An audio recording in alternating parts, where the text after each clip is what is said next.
for life, but I'm set for life, and I'm set for life, but I'm scarred for life, and I'm coming at you. I'm fucking crazy. I'm fucking psycho, fucking insane. That's the fucking chorus right there. You nailed it, That is dude. You good. nailed it. Yeah. You nailed it, and you visually transformed into fucking Joe Rogan. There, You dude. did. You fucking, Oh, Joe Rogan. Yeah. yeah, Okay. you did. You visually transformed That's yourself into Joe Rogan. It was amazing. Oh, Yeah. What? no one knows what's happening. You never know when don't to know. expect it. What's that? Except the hand of K Rock. J Rock. The hand of K Rock already knows. What does she have in another hand? What does she have in another? What's in the other hand? I don't even know what that is. What is that? I want to get The that. Monarch. It's the Monarch. It's the Phoenix. That's Thank all you, I need hand to of know. K Rock. It's like the hand coming down out of the sky Oh, this guy. and saying, The guy. "Hello, baby. Come Hello. with me. Come with me, baby." Exactly. There's a Bowie song with that. Wake up, you sleepy hands. Fuck. Put in some clothes, shake up your bed. The hand in the sky reaching down. Something like that. Fucking with me. So All the today's strangers came today. And it looks as though they're here to stay. I'm telling you, had a fun day today. Hello, what? Hey? Why are we here now? Why are we here right now? I'll tell you why we're here right now. BB's going to tell you. Because I've had a very enjoyable little day. Okay. So, Today's a Saturday. yes. First of all, today was so far has been and will Mhm. wind up being a Yes. day. I Yes. woke up today as a man that has to go to work and Yes. to earn money to pay Yes. bills. And I Yes. will go to bed tonight as a man that has to go to work and pay money and pay bills. So it's just a day. Today's just a day. That was a good setup. Okay. Okay. Yes. It is Today's a just day. a day. A day But- worth living. Yes, but all those little days that you have in there, there's Yes. still little there's differences in those days. Oh, Some of absolutely. those days you do that work that you have to do to pay those bills, and you go at the end of the day you're like, oh, Fuck all. fuck it, just fucking Fuck all. give me my fucking spinach pizza and go to bed. That's it. Yes, that's true. But then sometimes Uh-huh. Sometimes you have one of those days you wake up and you're like, oh, God, I gotta go to work and do my thing. And someone's like, hey, man, what are we doing today? Nothing. All right. Well, hey, we're going to take some scrap metal to a scrap metal place and then come over and maybe let's grill some hot dogs and hang out on the porch. Okay, Uh-huh. cool. And then you wind up hanging out on the porch and grilling hot dogs and making some french fries. After a good And- scrap metal. After a good scrap metal run, and you're out on your porch eating Uh-huh. hot dogs and french fries and drinking pickle Vespers Oh, and right and Vesper. offer, That's a James Bond thing, right? yeah, but it's a pickle Vesper. It's a Mhm. pickle Vesper. And offer your friend, you go, hey, dude, have you ever tried the roasty single malt whiskey that Wiggle makes? No, he says, I haven't. Here, try some of this. Try it. Love it. It's fantastic.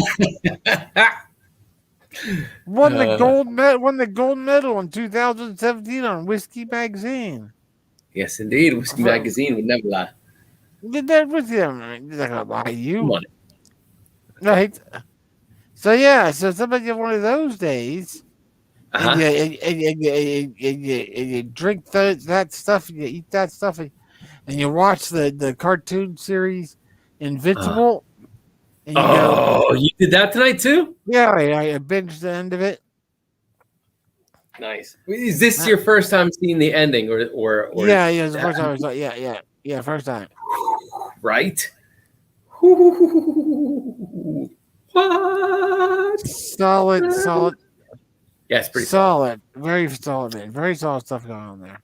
Yeah, it's good. Like heavy metal magazine kind of thing going on, where it's like that extremes of there's comedy, there's comic, there's sexuality, there is gore, like brutal, realistic, brutal. Yes.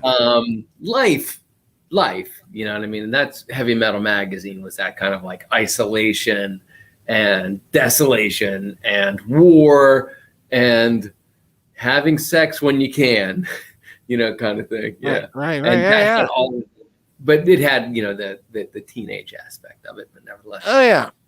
Yeah. It was very frank about the parents' love of each other as well, which was kind of nice. I thought it was very good. The very last of I think it was the second episode. Spoiler alert. Stop watching now if you haven't. Stop now. The episode where Karen, Rock? Yep. You might want to step away if you don't want to hear this. Oh, this is spoil. Not spoil. I might ruin it for you. Yeah, ruin what? Invincible. Oh,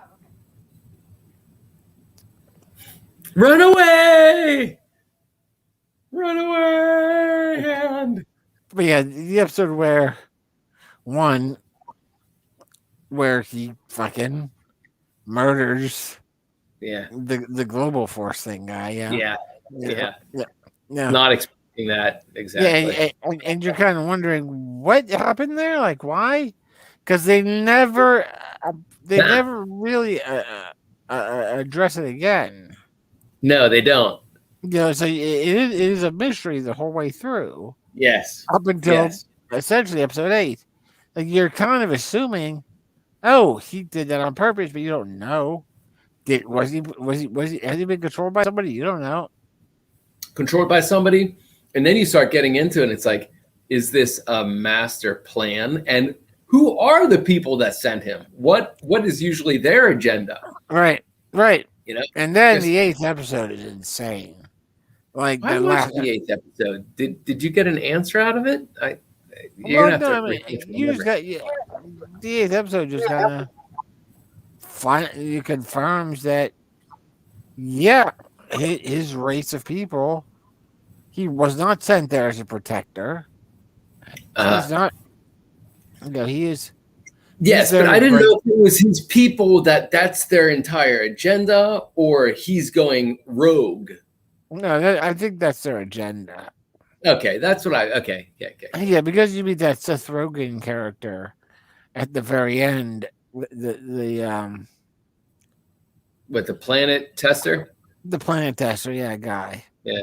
Who got the one eye, I watched this a while ago. I'm having trouble putting it together, but and where he says, "Hey, there's a whole bunch of people out here now, getting ready to try and form a coalition against the Velocimites or whatever the fuck they're called." Oh, I gotta watch that episode again. I think there was more bits of wisdom dropped in there that I gave credit to, or whatever. It might have been a night for me where I was nodding and watching too. And not really getting my Sherlock Holmes was shutting down. Right. Yeah. But definitely it was I thought that the scene where he's beating the shit out of his kid. Yeah. Where he's just like, pa, da. And then they go to that flashback scene of the kid playing baseball as a little kid. And he kind of remembers that. And he remembers, the father's remembering how useless he thought the whole thing was. He's like, I don't even understand the purpose of this. I barely remember that. Yeah, dude. But it's a great scene where he's just pulling his kid, and then he kind of flashes. He kind of has this flashback. He sees his kid's teeth flying out of his head, and and he sees the teeth landing on stone, and he remembers his kid before he had grown his teeth in. So his teeth is there. The kid's there. He's like, he's a little kid, and he's got some missing teeth. Oh. And he remembers he's there, getting ready to hit the baseball. You know, he's got the bat, and he's like, "This is ridiculous. Like, there's so much more I could be doing here." And then his wife is like, "No, look at your son's face. Yeah, you know, you're missing the other half of that. This is what right. This is what humanity is." And then the dad gets into it, and then he stops pummeling his kid and flies off, and that's the last we see of him. You know, but you don't know what to tell you. All you know is that you've heard that. But do you think in this this race that he comes from, their corporate agenda, let's say, do you think part of that was to procreate as well? Because that would make sense, to procreate and, you know, start, you know, kind of injecting your agenda into the DNA as well. Or do you think that he accidentally fell in love and became human sympathetic for a moment? I think that he, well, could be either way. We don't know yet. Yeah, we don't know. Yeah, we don't know for sure. I think that what they're kind of showing is that. Hold on a second. Mm-hmm. And then I want to hear more about your day.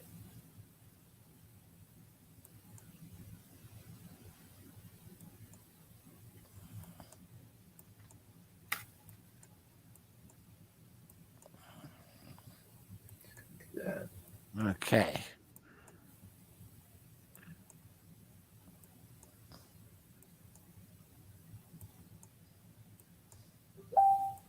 Woo. Wee-hoo. Woo. I think that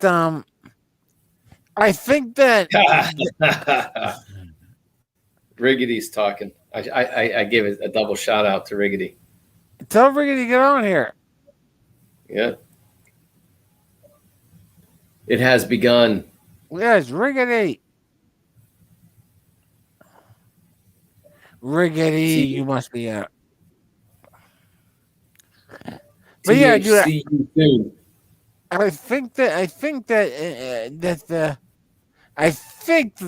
actual storyline was that he arrived there and he made a connection with this woman, but the way that it goes down in the 8th episode, again, if you join back in now, spoilers, jump out if you haven't watched the end of Invincible. Get out. That like you said, yeah, but it was like a pet, you know. It wasn't a in the long run, like he said, the long run was no, her life meant nothing. Right. What's up? Oh, sorry, I just read the Riggity and your Jibbity Jabba. Riggity and BB Jibbity Jabba about the evening. I didn't know that you were in contact with them as well. That's good. I don't see Riggity at all. No. Hold on. I don't. You had just spoken to him. He was saying, Riggity says, Black Manhattan sounds a lot more inspiring than Half Magic. That's not Riggity. That's WD. That's Dama. Oh, wrong David. Yes. I just gave something away. My bad. Yes. Are you sure? The image next to it looks like Riggity. Really? Yeah. Yeah, that's Riggedy, dude. Oh shit. Yeah, dude. The little icon looks like a guitar. Oh yeah, you're right. It is. Yeah, you're right. It is. Yeah, it's the other day. It's Riggedy, baby. Riggedy, baby. It's Riggedy, baby. Go ahead, baby. It's Riggedy, baby. Go ahead, baby. It's Riggedy, baby. Go ahead, baby. LL Cool J. So good times. Okay, wonderful. Incredibles is fantastic. Incredibles is incredible, but an incredible day experience, incredible day lived, incredible day shared, incredible day surprise. You had an incredible day. So who was your mystery guest that you had dinner with that you shared alcoholic beverages with of a grande scheme? Oh, actually, the whole thing, the whole thing was a surprise. Like we knew, Dambron, we knew that Guy, or whatever you want to call us, what do you want to call him, we knew he was coming over to take care of shit. Mainly it was just because of the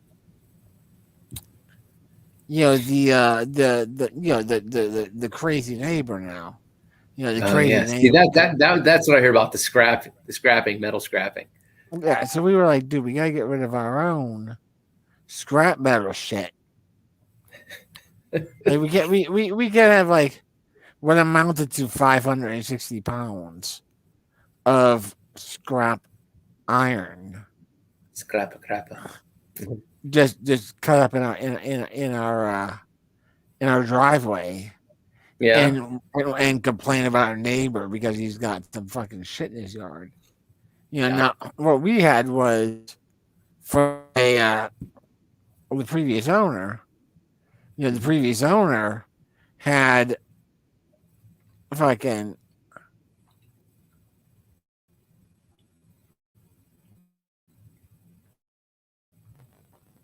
lot of fucking heavy metal. Oh, froze. Is it me? Shit.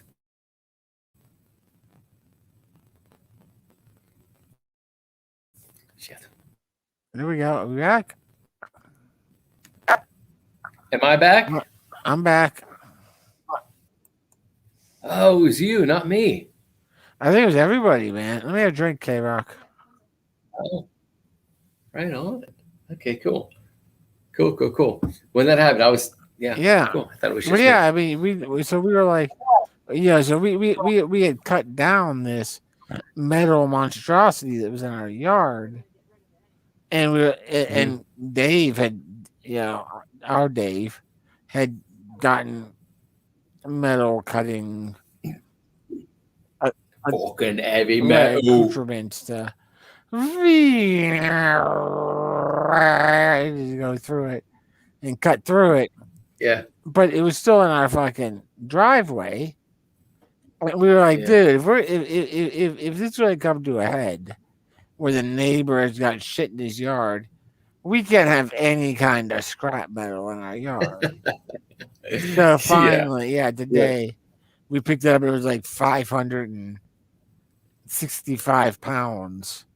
What does that equate to when you go down to Magneto's changeover shop? I don't know, but it equates down to $64 at a scrap yard. Yeah, that's pretty good, I suppose. But it's lots of. What the fuck? Yeah. What do you? I mean, it's like they're going to get rid of it for you. Yeah, that's awesome. Yeah, and they pay you. That's great. So we got rid of that. Yeah, but then we were out in the end. So then Dave was like, "Hey, let's go out some hot dogs." I was like, "All right, dude. Yeah, I'll join you out there." Hot dogs. Yeah, he had some hot dogs and. So I think let's go out for some hot dogs. No, let's just grill them. In the city, get some hot dogs. Yeah, dude. You never know what to do. Let's drive to New York. You never know what the hot dog joint is like. Let's go to Ohio, Cleveland City, eat some hot dogs. Just choose one. Go down to Memphis. Best hot dogs in the country. He came over, and I was like, "What's that?" Okay, I'll yell if I need help. Yeah. And help. Yeah. Monk called K-Rock for help.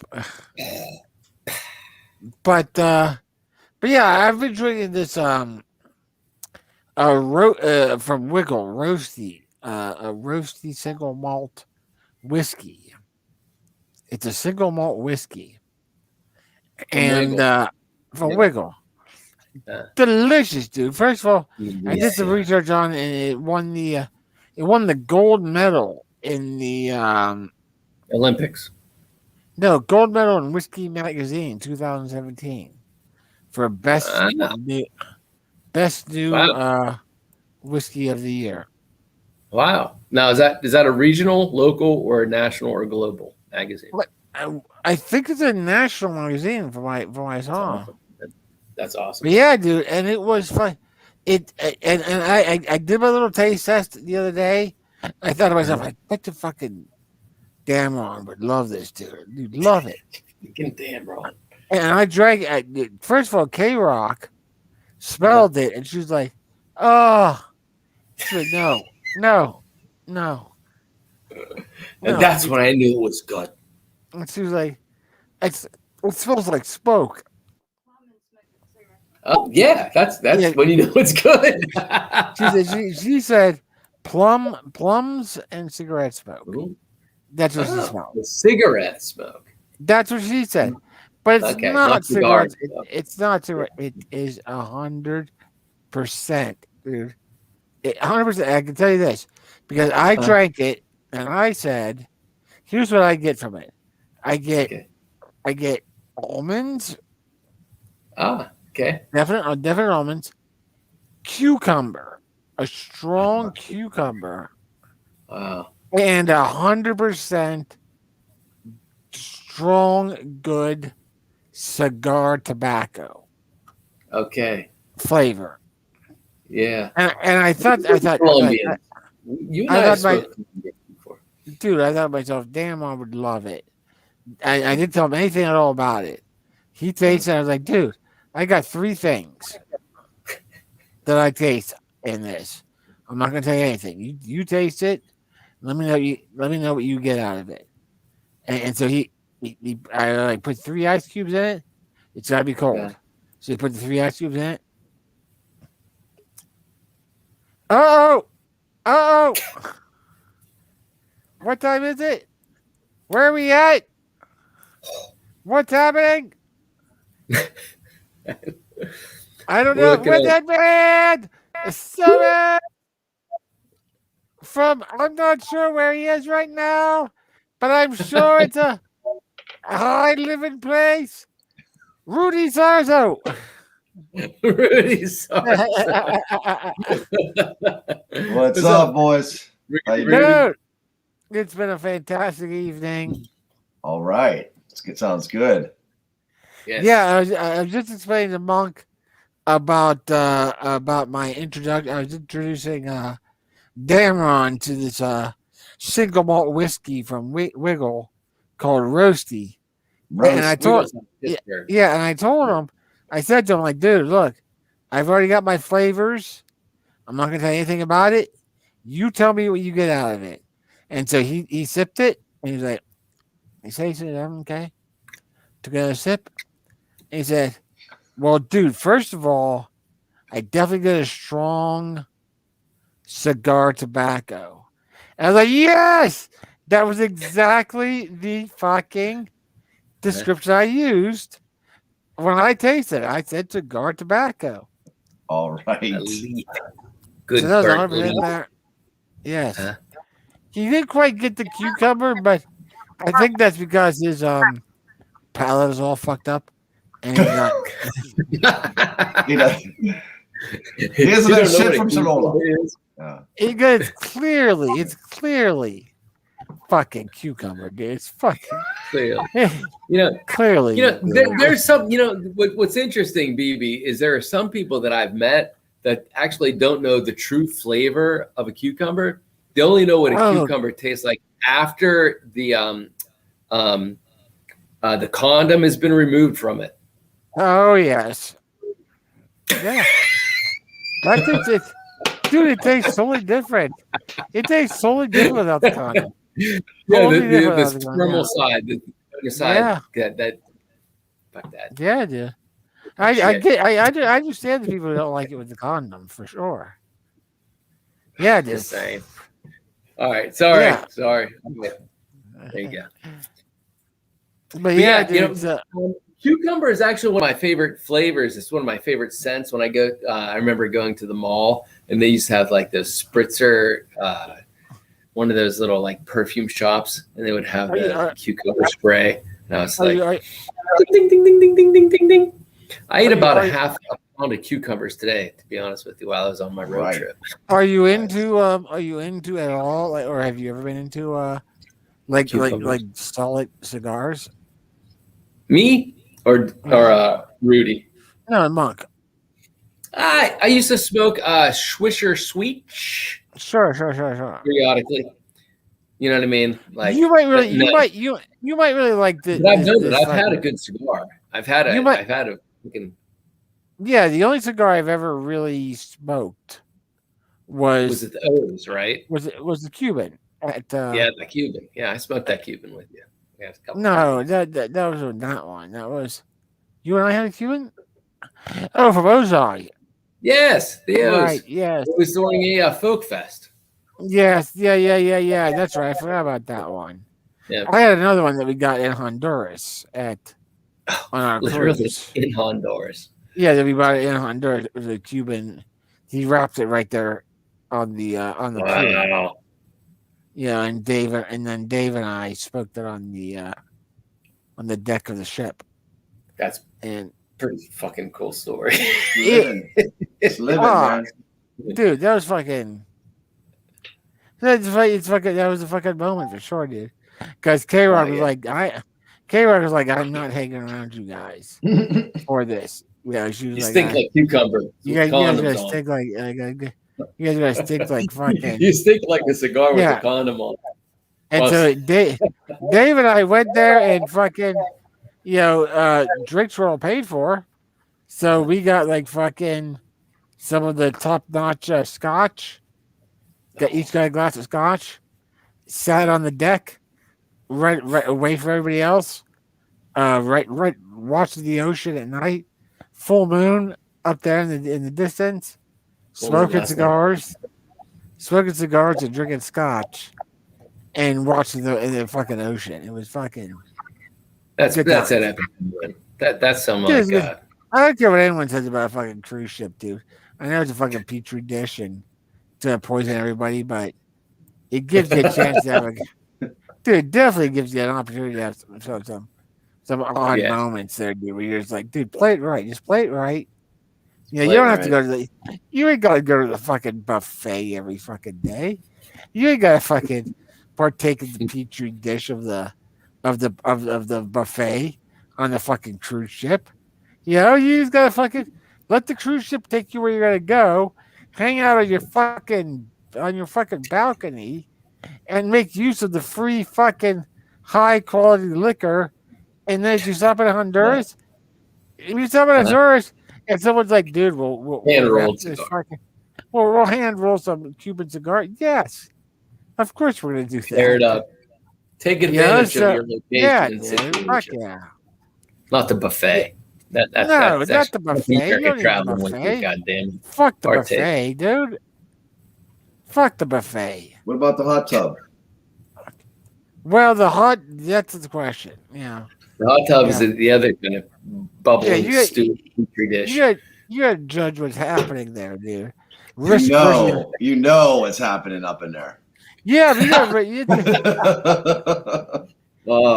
risk versus reward, dude. Yep. If there's 3 hot girls in the hot tub and one really greasy, overweight guy, That's risky. It's very risky. That's a bad stew to get into, dude. It's back. Yeah, I don't know if you want to get into that stew.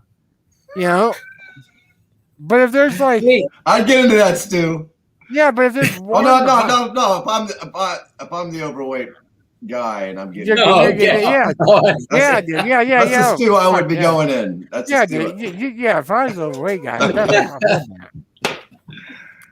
yeah. As the underweight guy, I don't know for sure. Like as an, but if there's like one hot girl, and then 4 or 5. Just average days people. Of other people. Then take the risk, dude. Take the risk. Get into 4 or that 5 days stew. of other people in that stew. What about bingo? They play bingo on there. What kind of games they Cruise play? ship bingo. I did not play any fucking bingo. When we were there, we had a 7-day cruise, and that we went on to Honduras and a couple places in Mexico, and then a place in the Bahamas. And we went to those 4 places or whatever. Yeah. And whatever. And during that time I played some I went to the casino, I went to blackjack. I got into a poker tournament, on a day, which was awesome. But they've got it. I mean, on blackjack, I did not do well. I think I lost about $200, but I played. I was super drunk. We had gone to one of the dinners, and if you pay the thing, then all your alcoholic drinks are covered, dude. That's the danger zone right there. So we went to the fucking dinner, and Dave and our drinks are free. So we're just like, dude, give me a martini. Hey, you know what? Give me another martini. You know what I want after lunch? After dinner? Give me some scotch. Oh, I have a beer. It's all fucking paid for. So that one night that we went Danger to the casino, zone, where we were like, dude, we're going to the casino tonight. I was fucking hammered, dude. I mean, I was hammered.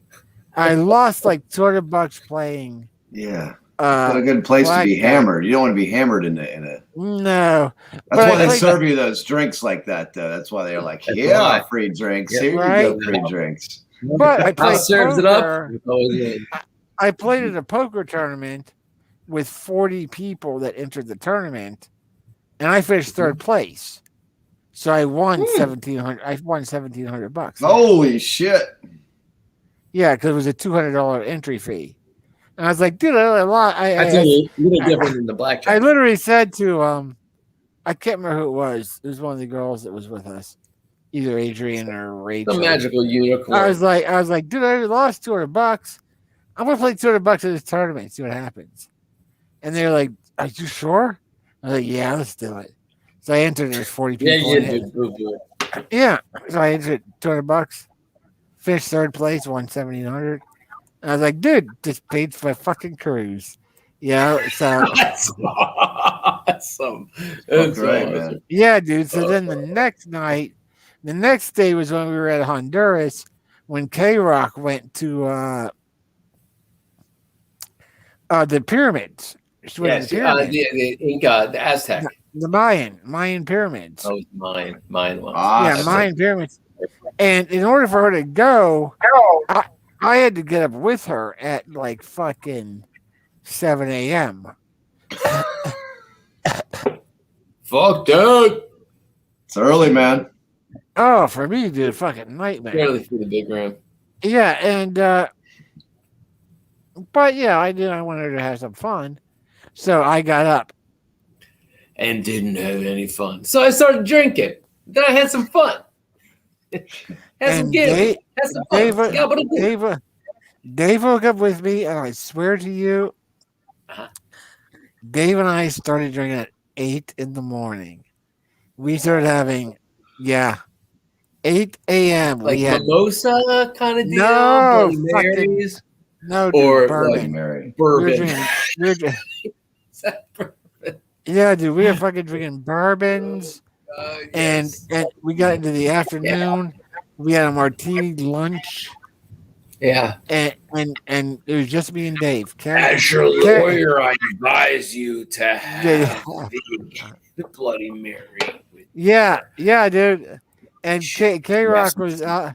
K Rock was out in the fucking jungle the whole day, and Damon and I just fucking drank. And surprisingly, I thought to myself, because I've acknowledged, dude, I can't drink the way I used to. I can't. I cannot drink the way I used to. Right. But when K Rock came home, Dave was gone. Like I was with Dave and I would drink for drink, just like, oh yeah, go get some more drinks. And when K Rock came home, Dave was like, I can't go to dinner with you guys tonight. I'm going to go throw up. And he didn't even join.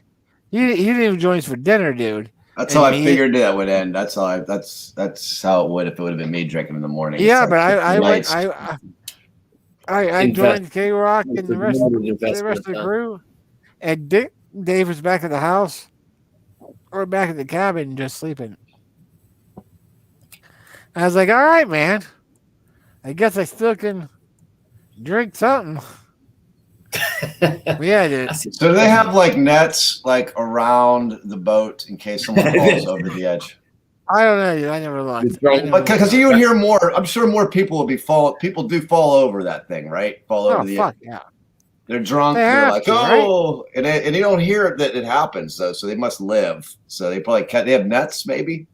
What do they have below there? I don't know, dude. I know we have a drunk catchers. We had a something. We went we went on the cruise as a part of actually somebody I don't even know. I don't know if her name is I don't even know what her name is. But she was a friend of Rachel, our friend Adrian, which I think TK knows. I don't know if Rudy knows. Online. We did one of these. Yeah, but yeah. So she's a great girl, But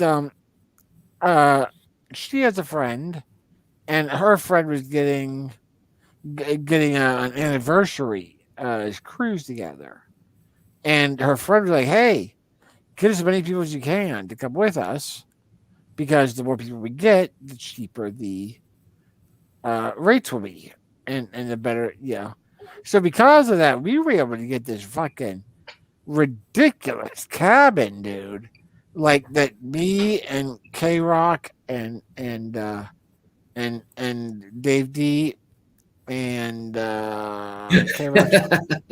K Rock's mom. Where's Dave D? Dave D was there. Yeah, the other Dave D. Other Dave D. Yeah. That all four of us stayed in. There was like this fucking. I know you always hear about like fucking cruise ship cabins, being like small and tight and whatnot. This was like a fucking sweet thing, dude. That like no issues with moving the chair around. We had our own balcony that was out over, on the side of the ship that was out over the ocean. That we could go, you could open up, and when it opened up, the ramp folded down onto the balcony. So I could get out there no problem. Awesome. Oh, that's awesome. And then you were just out there and you were just suspended above the ocean. And that's all you could see was just ocean. And so we had this amazing room, dude. Just amazing room. And so we were like, yeah, dude, this is fucking awesome. And so Dave was happy just to crash in our apartment rather than come with us when he was rocked that day. Because the ship was like super technology shit, whereas like the fucking hotel section where all the houses were, all the rooms were it was built on Indian burial ground. No, built on a giant gyroscopic platform. So when the fucking oceans got rough, you couldn't even feel the fucking. You didn't feel the oceans going up and down and whatnot. That's brilliant. Because that entire fucking giant column of cabins would like, oh no, you're just staying level. You're staying level. Wow, that's brilliant. Brilliant. Dude, it was crazy.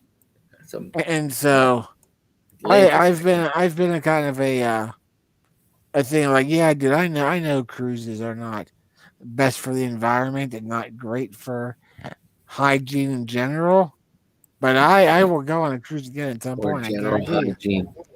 Because it was, for the wheelchair, it was perfect. I mean, I was able to go to Honduras, Mexico, and the Bahamas with no plane flight. I could get on and off the ship, no problem. Yeah. You know, and as long as you're not being a fuck, I mean, I think it's just a problem of people are fucking stupid. They go to the fucking cruise ship, and they're like, go to the buffet, do the shit. Don't go to the buffet, dude. Eat the buffet, take a shit. They've got some really nice restaurants on those cruise ships. We went to the cruise ship. We went to the place called Chops, which was like a steakhouse. And dude, the fucking waiters and waitresses just were like 100% taking care of you. You know, everything. They're taking away your silverware, bringing in new silverware. You know, just stick it in the back of your head. Stick it in the back of your head. Yeah. Don't avoid the fucking buffet, dude. That's fucking ridiculous. Yeah. Like, why would you go, dude? Just fucking go have a. You already paid for the fucking. I can eat. I eat. Yeah. Right. So Dave, our Dave D came over today and did some. We're just doing some hanging out and doing it. Like I said, we wound up grilling out some hot dogs, and once we moved into the, hey Dave, have you had the roasty single malt whiskey yet? And he was like, no. I'm like, well, you should. They're like, okay. And I said, I should probably have something too. So then that's what led to. That makes, well, hold on. This kind of brings me to a question based around the story that you've been telling. The question, yeah, you know what I mean? There's a question that I have to ask about your story, about my story. And I just want to know, what are you drinking, baby? Well, right now I'm only having some green tea right now, because prior, or at the very start, I ingested half of the gift from Rudy Sarzo. Yeah, I took half of the. Yeah. So that was about 44 minutes and 10 seconds ago. Now, how are you feeling? How you feeling? Delicious. I'm feeling delicious. Right now. That's good. Delicious. Yeah, you look delicious, like a bagel that has like a apricot jelly. Yeah, dude. All I was really looking for was something to. I was at that. When I was at that perfect drinking level of, dude. Like, I've drunk just enough to feel like I don't need to worry about shit, because I got everything under control right now. Yeah, I'm on top of this. I'm on top of this, and everything is now making sense. Good. Everything's making sense. Mon ami. All I wanted was more of that. So I was confused. I wasn't sure if I should go the Black Manhattan route, because I am loving the Black Manhattan. Loving it. Okay. The Winkle Black Manhattan, I'll tell you, their Amaro is just fucking wonderful. You know, and you mix that with some of the straight rye, a little bit of bitters in there. I'll drink a 12-ounce glass of that with ice, because that is just fucking delicious. And if you sip it right, that'll get you right here. That'll get you right to this point right here. But about 45 minutes ago, I was like, dude, I was drinking earlier today. I was drinking Vespers. I was drinking pickled Vespers, which is a vodka and gin mix. Jesus, my sign. But it was a vodka and gin mix, and that was a pickle juice. And I had frozen the whole mixture. So the pickle juice formed little pickle crystalline entities in there. So because the pickle juice would freeze, but the vodka, the gin did not. So you had a bottle of frozen pickle juice, little crystals of frozen pickle juice with ice cold vodka and gin. Shook that up and drank that out on the porch while eating some hot dogs and French fries. And that was enough to get me to the point where I was just like, dude, I am just feeling very zen, very happy, very controlled right now. I want to continue this. I want to continue this. And so my question was, what made more sense? Could I control my ingestion of a Black Manhattan enough to ride that line? Or should I just ingest half of a present for Rudy Sarzo? I think you made the correct decision. Well, 47 minutes later, it seems like the right decision. I'm still feeling very happy, and I do not feel like I've gotten any less buzzed. And I'm still feeling in the exact same zone that I was. Good.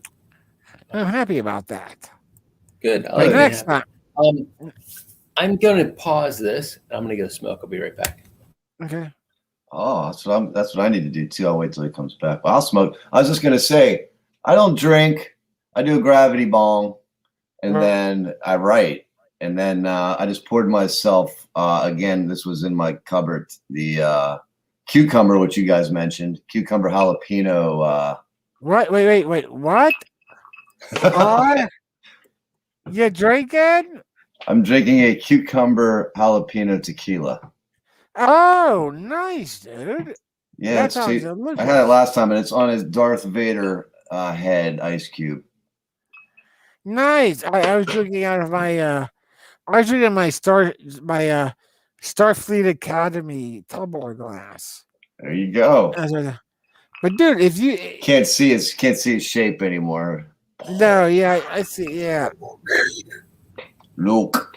I think you might. I think both of you might. I am a waffle. I think both of you might enjoy the roasty single malt whiskey from Wiggle over ice, because it's got, to me, it's got a very solid cucumber initial flavor to it. I love it. This has a very solid cucumber flavor. Then it is like a little bite in the end, little. Right. I've had that before, by the way. They're Rudy. You've had it, yeah. I had it in the past, and it was surprising. It was a gift to me from somebody, but it was kind of delicious. I don't know if it was given to me. I love it. Yeah, it was really interesting. I never had anything like it before. It was good. It's very nice to sip on. Sounds good. It definitely sounds delicious. Mm-hmm. I'm a fan of cucumber things. Yep. Yes. If you get alcohol into them, God bless you. For real, 100% win. I'd rather have weed in my cucumbers, but it's all good. We all have our preferences. Give me a weed cucumber. Making bowls out of apples and cucumbers and smoking it through a cucumber. There we go. Mm-hmm. Has that been done? Right. I'm sure it has been done. Maybe, I don't know. The seeds can be like somebody got to do it. You may be probably a cook somewhere. You may be a cucumber flavored crisp that has a crisp. I'll fucking eat that shit all day. Yeah, THC and fucking man. Cook it down. Yeah, that's kind of cucumbers I'm eating.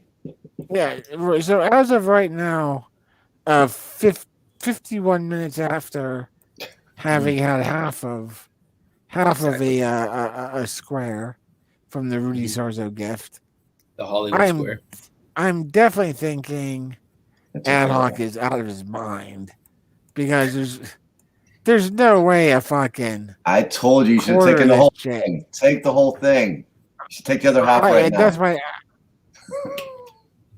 I might do. I'll tell you because the half of it. I'm a nibbler. The half of it. I'm not an enabler. It's only 10 milligrams. It's only a 10 milligram. It's not a. It's like a small amount. All things are relative.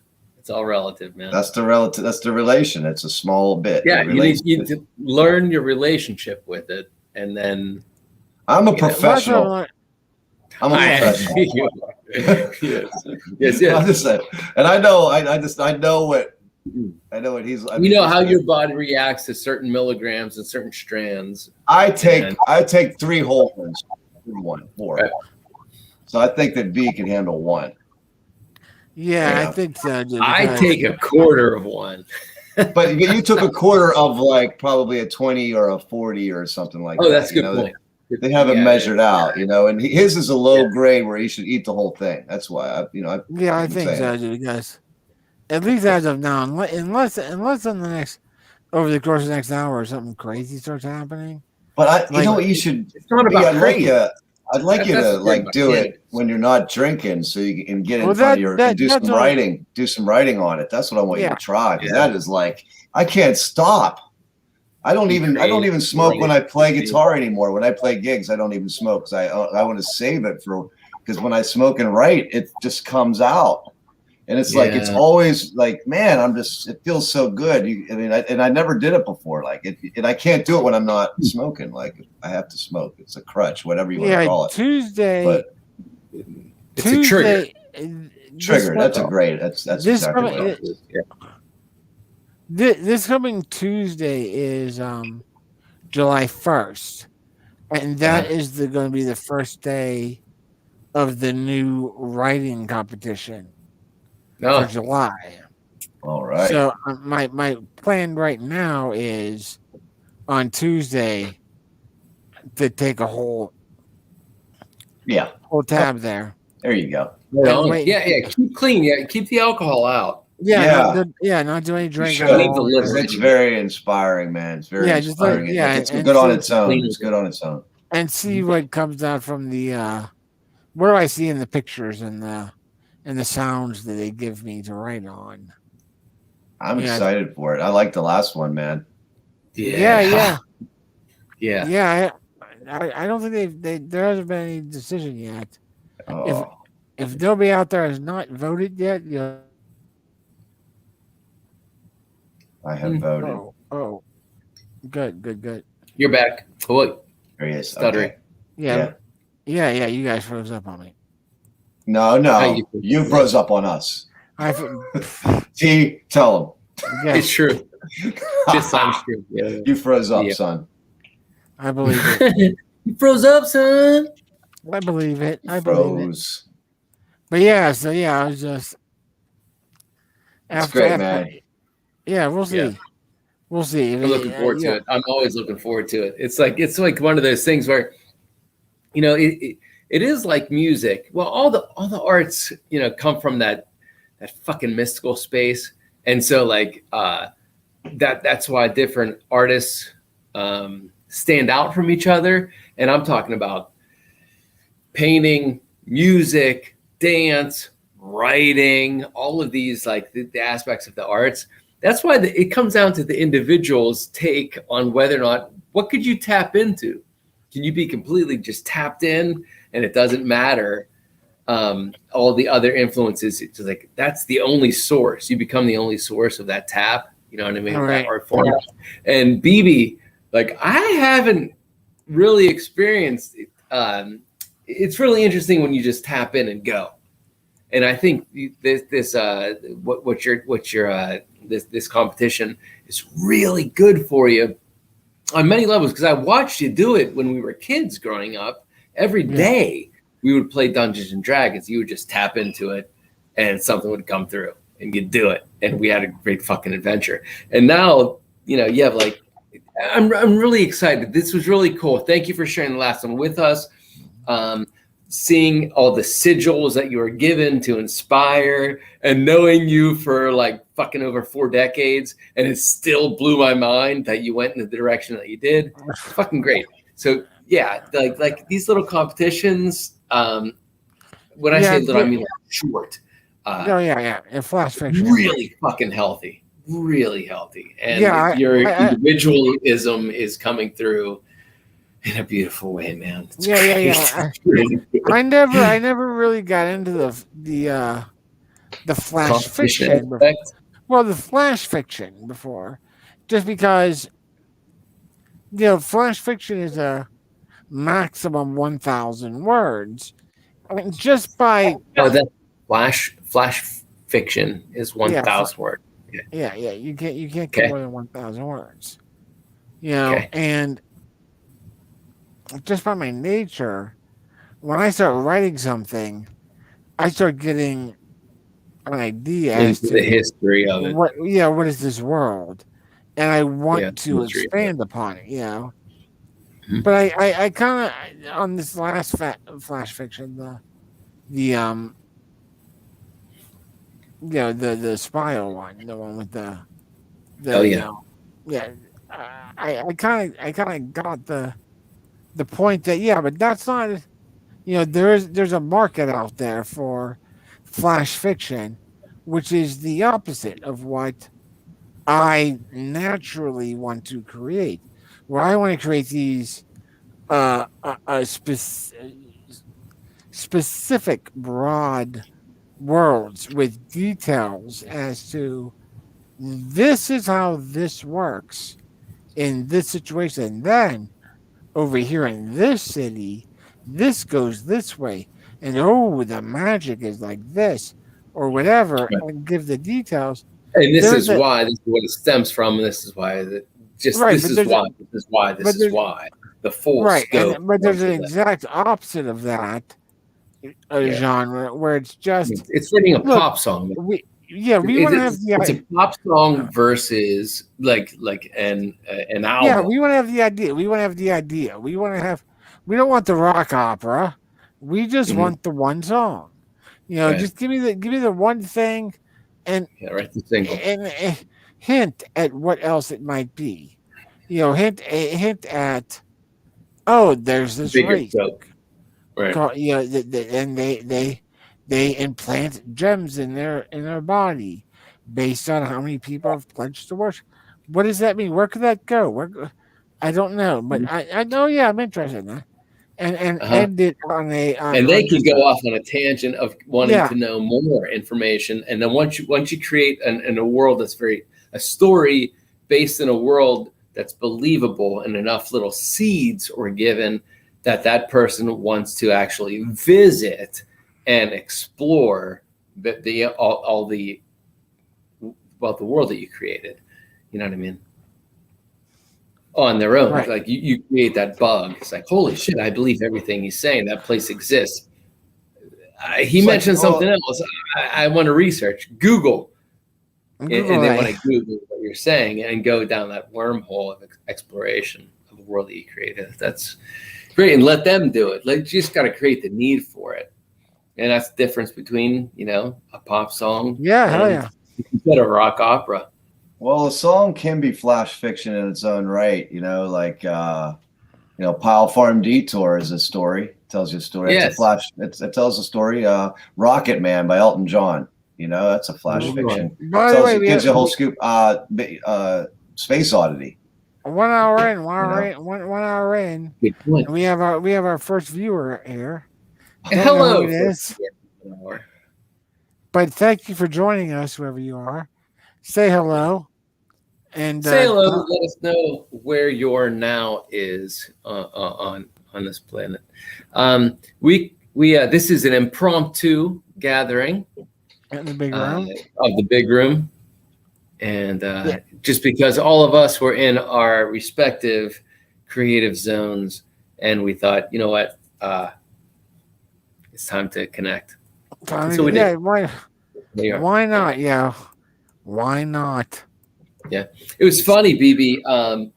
I felt the need to reach out to Rudy a little while ago, ironically enough. Yeah, just a couple hours ago. Yeah, man. Oh, really? And it was over the Bowie album, The Next Day. Okay. I think that's what I shared with you. Yeah, I listened to it. I got it with the bonus tracks to listen to it, and I wrote nonstop with it playing in the back. It was awesome. Yeah, I liked it. It had the newer sound. It has the newer sound to it. It does. You know what? When the album first came out, well, I'd shared with. Oh, that's how it started. I shared with you. It's I think it's through the BBC. It was 5 years. The last 5 years. I've seen that a couple times, man. I definitely dig that. Once before, and I watched it when I ride back from volunteering at Thunder in the Valley today, and and it was kind of I think I was conscious for it, and so I had to put on that album when I was able to come down to the studio and start painting, and I felt like it was the first time I was listening to it. I remember the first time I listened to it. I honestly do. I remember it was just released and was only online, and I was able to listen to it, and I couldn't do it. Our children were very young, and I couldn't actually. I couldn't connect to it. And I wanted it to be more than it was. Which is something I said to Rudy, which is like I wanted to be more experimental, and they're just great songs actually. But because his last album, Black Star, was so experimental and just reaching out to like tapping into jazz, then I think I was able to watch this documentary and then listen to that to the Next Day. I agree with that, and appreciate it on a whole other level, and really listen to these little like blip stories. Oh, this is the connection. BB, the Next Day is very interesting because each song kind of has these little like stories that are very personal, yet great commentaries of the world around him after experiencing the whole fucking gambit, you know what I mean? Right. From Right. like posing for Vogue magazine with Twiggy, and then putting out an album of covers and just use that fucking Vogue shoot, to being older and being like, holy shit, the only thing good about fame was that I got to write that song with John Lennon, my hero as a child, but is getting into good restaurants. Everything else is a piece of shit because I can't leave my house.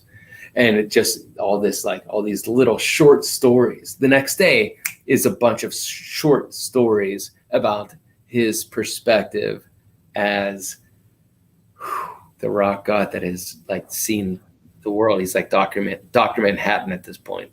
Right. It's fucking really good. It's really good.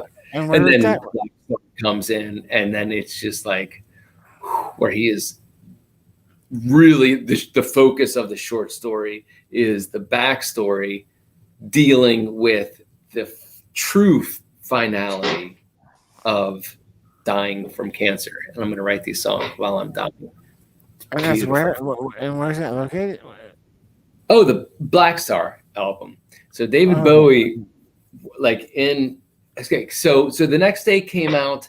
He had a heart attack on stage in Prague, and he stopped touring, and he took a break to raise his child. Rudy and Jeannie, we saw in Pittsburgh, Pennsylvania, that last stop of that, like his final tour. We got to see one of his night before he ended up having a heart attack in Prague. Anyway, So he broke for like 10 years and like went inside and did a couple film kind of. He played Nikola Tesla in a movie, but nevertheless wrote, and then he wrote the album the next day. There was no hype leading up to it. It just dropped. Like that was it. Like all of a sudden, and everybody that worked on it, like were sworn to secrecy, et cetera, et cetera. And then 10 years after, at the heart attack and the reality album, he dropped the next day. And it's really fascinating. We worked with Tony Visconti on it as well. Same, who you worked with in years past.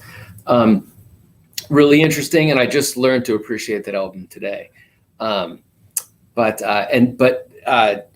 in a couple years later, the last 5 years of his life, he did that kind of again with the Black Star album. He had a Broadway musical that he worked on that he released, and the lead actor of Dexter played the lead role. I know who it is. Yeah, it was based off of the movie that Bowie starred in called The Man That Fell to Earth. I think you and I watched it once before. And it was kind of the continuation of this alien that lands on Earth to do something and to get stranded, and then ends up getting hacking the Earthling mentality, becoming a millionaire, but completely still fucking isolated and immortal. So as Bowie always, wanted to write a Broadway musical from his youth, and tried with 1984 by Orwell. And then Orwell's second wife shutting it down. So he didn't get to do a Broadway musical based off 1984. Instead, it's some of those songs translated into an album that he put out called Diamond Dogs. And this is, a whole other thing we can talk about another time. But anyway, so as he realizes that he was given the death sentence or a sentence of mortality and mortal coil, saying you have cancer, he said, well, this is what I'm going to do. And he started writing, of course, and he did the play as well as put out his swan song album, Black Star, which was written with a jazz ensemble, a very avant-garde jazz ensemble, and then taken to the fucking like industrial degree, and every song it's kind of like The Show Must Go On. You know what I mean? From Eddie. And every song kind of has these really deep, esoteric messages of mortality and youth and connecting, but completely avant-garde as far as like, I ain't answering to anybody except myself. And this album has to come out. And so it was released on his 69th birthday. Okay. The same birthday that Elvis has, by the way. And then on the third day afterwards, it was released. That's day 1. Day 2, day 3, he fucking died at age 69. That is so on the third day. All right. He rose again. That's a fucking cruel Cyclops right there, dude. Yes.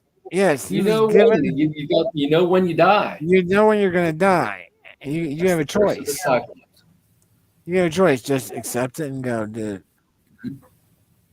I want to die. So I highly recommend you being you, BB, watching the music video for the title track of his swan song album, Black Star. Black Star. Rudy, you know this out. You know the video.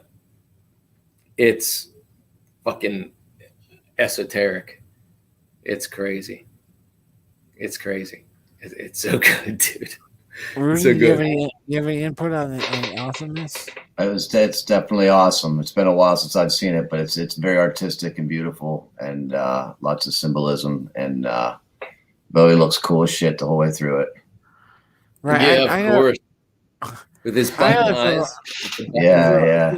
For the longest time, the Queen, The Show Must Go On, has always been one of my songs, and then after Mom passed, that song kind of reinserted itself as a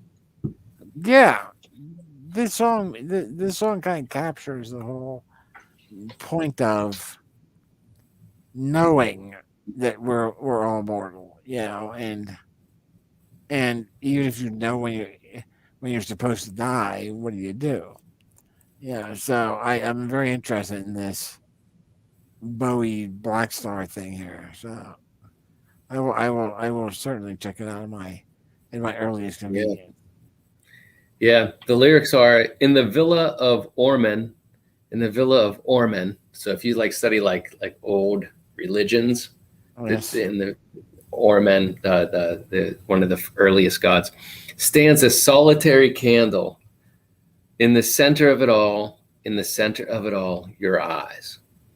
On the day of execution, only women kneel and smile. At the center of it all, your eyes. Like, that's just some of the fucking lyrics, dude. Right. Something happened on the day he died. Spirit rose a meter, then stepped aside. A meter is 33 foot and 3 inches, by the way. So there's your 33. Something happened on a day he died. Spirit rose a meter and stepped aside. Somebody else took his place and bravely cried, I'm a black star. I'm the black star. How many times does an angel fall? How many people lie instead of talking tall? He trod on sacred ground. He cried loud to the crowd, I'm a black star. I'm not a gangster. It's fucking, dude, just the heavy shit, dude. In dealing. That's not even getting into the Lazarus. The name of the, Lazarus was the Broadway musical he did. The man who was, brought back from the dead and then doomed to fucking live. Fucking great. It's mind jarring. Yeah, it is not as pleasant as The Show Must Go On. The Show Must Go On is beautiful and sorrowful. This is dark and introspective of the inevitable, and overcoming, but not just realizing it's not about overcoming anything. It's about transitioning. It's just fucking a line. Yeah, I don't know if I would describe Show Must Go On as. Show Must Go On is overcoming? No, Show Must Go On. It's not overcoming. It's just, it's still. It does have an acceptance. It's an acceptance thing. It's a thing of. It's a thing of. I do not care what I am against. I don't care what's against me. Yeah. I don't care what's against me. The show, must go on. And I will do whatever I must do to do that. If it means my death, then it means my death. That's the show must go on. It's just this, I've done this. I've topped the bill. I've overkilled. I have to find the will to carry on. There's no option. Even if, yes, of course there are those dark times if there's an individual that is faced with the thing of, oh, by the way, you're doomed. That individual must still somehow find the will to carry on. Yeah, so that's what the show is going to be. It's very similar to the same kind of feeling that you get off the movie, like Backdraft. Where it's where it's just a thing of where if you go, I go. I am going to find the way to carry on through this. It does not matter if I know that I'm doomed. I'm still going to do it. So I think that's what I get out of. So I'm curious what I get out of the Bowie Black Star thing. Yeah, I'm curious as well. Especially one that hasn't studied him, and then coming in, at the end, and curious to see if it makes you want to again. Like this is your pop intro, and then will it inspire you to start going to the Silmarillion, of Bowie? Because there's worlds. There's worlds inside worlds with that cat, Sure. But, yeah, it's really fascinating. It could happen. Either way, after that, I do recommend the album Outside. Point one. It's 1 point. Outside is the name of the album, and it's based off. It's a story. It's a story, and it's about Nathan Adler, who is a art crime detective. Doesn't exist. And it's coming on the Millennium, and there's all these Millennium killings, Millennium deaths, and they're art based. So like one is on the steps of the Museum of Modern Art, and this young girl was raised in by this one death cult artist to a certain age, and then she was murdered, and her entrails were strewn into a web, and her body parts were hung onto it on this museum. And Nathan Adler, right up your alley, is the art crime detective, and it's introducing all these different characters. Ramona A. Stone and Bowie plays all these different characters, and it's a diary of this art crime detective as the Millennium is coming. And that's a real dude, or no? He created these characters. Okay, he created the whole thing. Okay. Yeah. It's a short story. You know what I mean?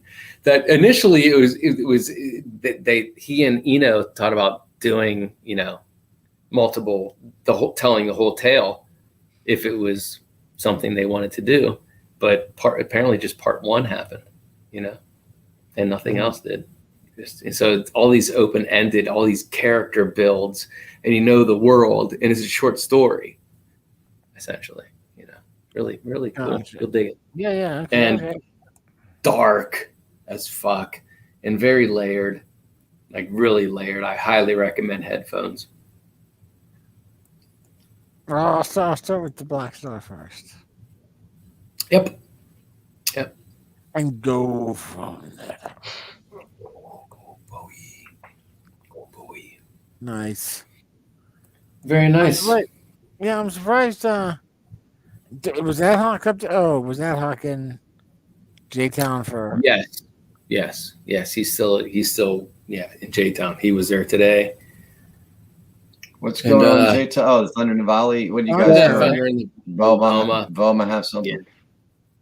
Yeah, towards the beginning, they were asked to host the kids' corner at the library, and it becomes, well, especially in the early years, it was like the only way Voma doors stayed open was by doing that one gig, in the summer for Thunder in the Valley.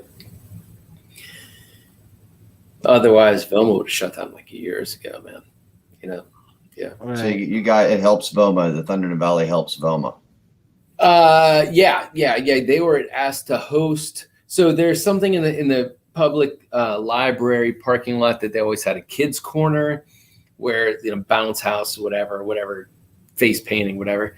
And the person, whoever was in charge of it in years past, bowed out. And they asked if the nonprofit Voma wanted to take on that space. And so they pick a nonprofit to offer that space, and then that nonprofit then has to organize whatever the hell happens in that kids corner, and they have to license everything, get all the face painter, the bounce houses. They have to organize everything. Are you guys doing that? Are you still doing the corner? Yeah, they are. Yeah, they are. So I went and I volunteered one of the bounce houses for 4 hours today. And in years past, I was doing the face painting when they first started out. Every summer, I'd do the face painting all day, in Rebecca and Jafar. But anyway, so Ad Hoc was there last night, and he was there today as well. Right, makes sense. Right. Yeah. Right. I was I was out your way, T, today. I played Oakmont Country Club. Oh, really? How's that? How was it? I played the swimming pool. And it was fucking everything you can imagine it was. It could be. It was amazing. Was it awesome? I play there the next 2 weeks. I play there for Friday night and next Saturday. Like I just got this gig, man. Playing the swimming pool of Oakmont Country Club. Yeah, that sounds awesome. It was awesome. Today's my first one, man. It's how'd it feel? It's intense, man. It's a pretty important. I mean, I've played Rolling Rock. I mean, it's up there in the high end country clubs. That's for sure. Yeah. Did you get a good the pews that they have the church pews there, that one hole. That's how they're famous for. It's like the 5th best golf course in America or something like that. Yeah. What's the response? Did you get any positive response or? Oh yeah. Yeah. Yeah. I mean, I was playing background music, but I played some good shit. I saw people shaking their feet and stuff, getting that's the thing. Yeah. Right. Yeah. And it was like my age group of people. So, they're all digging it. The kids they didn't know any better. Nice. Nice. Yeah, it's a nice little gig. I was thinking, I saw it was up near where T lives. No, not quite out. How far is that from your crib, T? Is it pretty close? Oakmont. I don't know where the country club is, but Oakmont's just it's just past Moondogs. So Oakmont is, it's like 20 minutes max. Okay. Yeah, it's up in the northeast, east of you. Right? It's towards the city. Oakmont, like the Oakmont Bakery, which is awesome. Yeah, but it's not. You don't get to the city yet, though. I think it's no, heavens no, man. Yeah, you're just I say 20 minutes. You can get into the city in 20 minutes, but you're still a back way, and then you cut across the Holton Bridge, and you're in Oakmont. Yeah, it's not far away from my house. Not far away. Yeah, I think I've come home. I think I've taken that way home from your house one time through there, 366 and 66. Do you do that? Do you take that? I don't know. Yeah, 366. Yeah, that's the opposite direction. That's the way I go to Jonestown now. That's what you said. Yeah, that's the way. That's how I go. That's the way. 366, 66, 22. Well, you go right past my house then. Literally. Yeah, you'll cut through. I passed your house. It's after your house.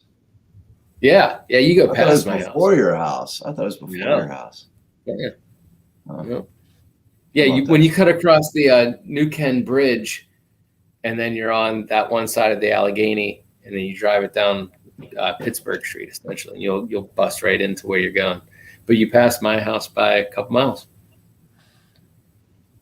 That's intense. Word.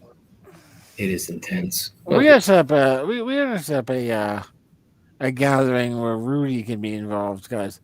I have not seen Rudy in person since the Tenacious D concert, right? Oh yes, that would have been the time.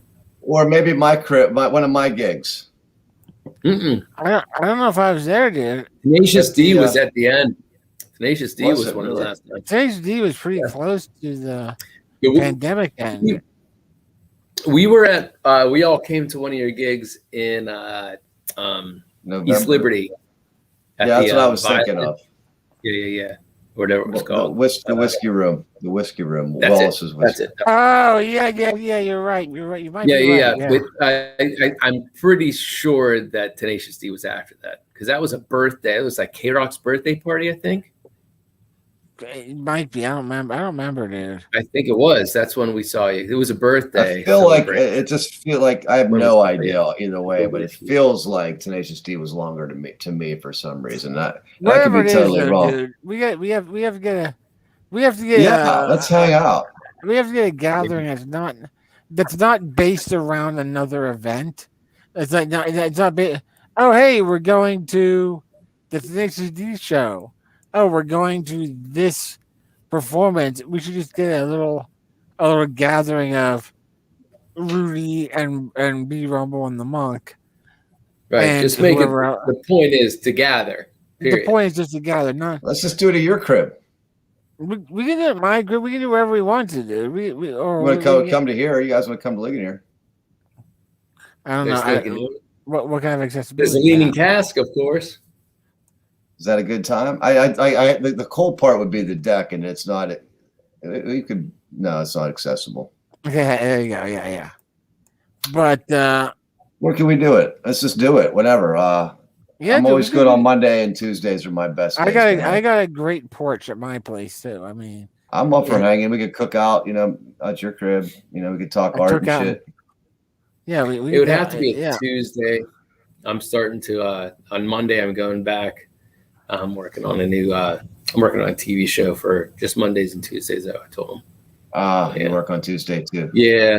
Well, I'll have some Thursdays. I could hang on some Thursdays. Tuesdays. My weekends are all booked up. It would be a Tuesday after work. You know what I mean? Oh, Tuesday after work. I'd be up for that. If you'd be up for that, would you be up for it? Yeah. I don't know. I got to see how this one is. I know who I'm working for, and I think it's going to be pretty chill. And why would it have to be? Why would it have to? 10-hour days. Why would it have to be a Tuesday? T? Because if it was a Monday, I'd have to go to work at Tuesday, and we do a 10-hour day starting at 7 a.m. What about a Wednesday or a Thursday? Jam night Wednesdays. Wednesdays jam night. Thursday's a good day for me. A lot of times. All right, Thursday's better. Yeah, Thursday. And then Friday and Saturday is difficult just because. Kind of difficult. I and Sunday, they're all booked up. Right. So either a Tuesday or a Thursday. Mm-hmm. I am going to let's do that next Thursday. Any Thursday starting next week. I'll drive out. I will do it. But yeah, I'm going to be out that way on Friday. I play 1 to 5 at Oakmont, or 3 to 6. I don't know, but I'll be free for that evening. Friday evening, I'm going to be out there. Friday what? Friday the 2nd? Next Friday. That's July. Is that July 2nd? Yeah, it's yes. I play 5 to 8.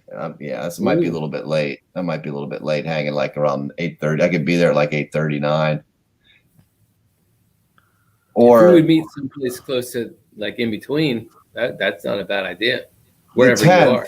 Saturday the 10th, I'm at Oakmont 1 to 4 in the afternoon on a Saturday. That's like 2 weeks from now. We can do that. Or I can just drive out and hang anytime. I'm making a lot of drives to Pittsburgh, my baby. But I'm getting used to it. And I want to be out there more. So I can tell you that after Friday the 2nd. So after Friday the 2nd, July 2nd, that Friday the 2nd is my last day of work until July 12th. Right, it's BB's birthday. That's my 50th birthday, dude. That week. 12th. 50, dude. No, July 7th. No, his 7th is his 50th. 7th. That's my 50th birthday. That's 10 times past where I was supposed to get to. The doctor's 10 times past. Yeah, my doctor told my parents that I'd be lucky to live till I was 5.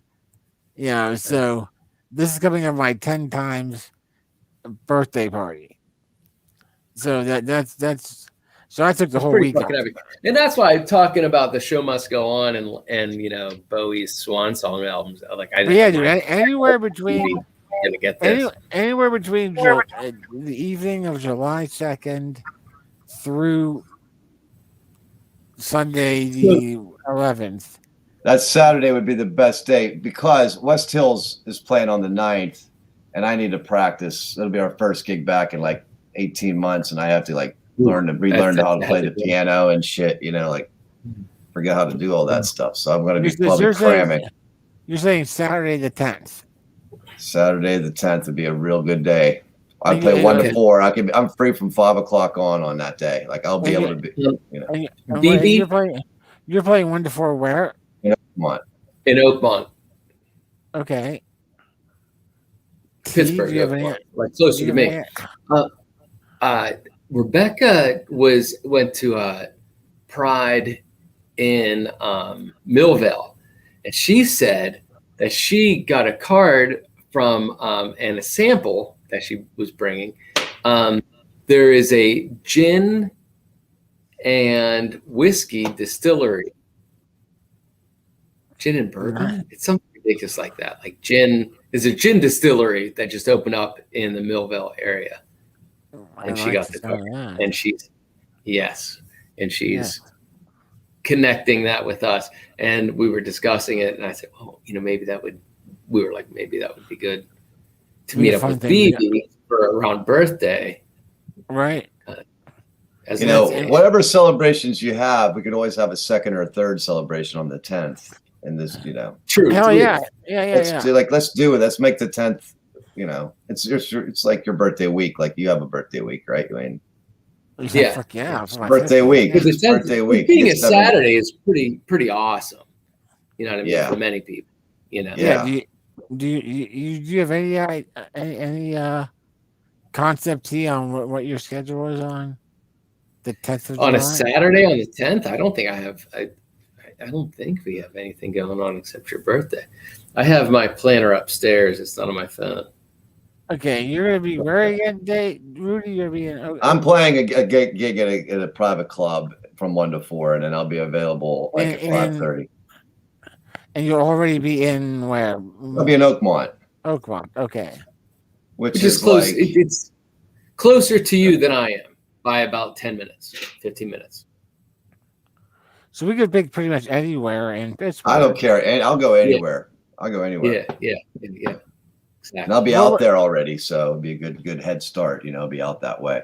Okay. The 10th is looking pretty good. Well, why don't you weigh it, birthday boy, and let us know what you come up with? What do you like? What do you dream? We'll see how the rest of those days go. We'll go by the seat of our pants, and however you're feeling that morning, even if you wanted to see. Maybe we could do something where we would gather for something, and then come back to my place if anybody wants to crash here. Because I'm thinking it should be a thing where maybe we can go have some fun out somewhere. Go to a distillery or a brewery or something that we can check out.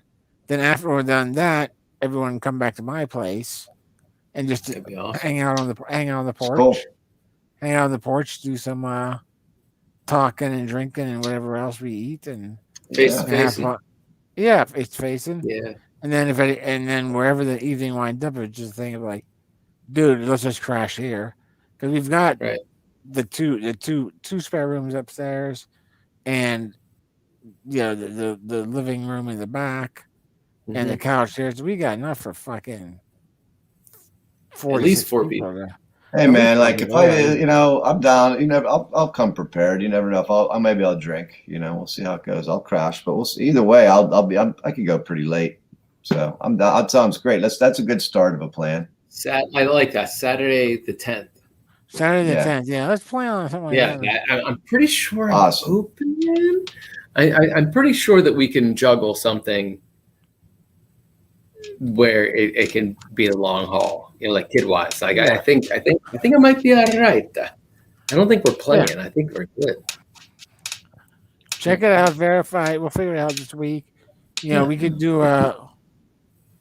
we could, like I said, like I've been wanting to go to the Wiggle Distillery just to check it out, and that's not far from here. You've been there before, right? I no, I have not. I haven't been there before. Oh, okay, right on. So, do you guys know we played there? 1700 Penn. Have you ever been there, B Rumble?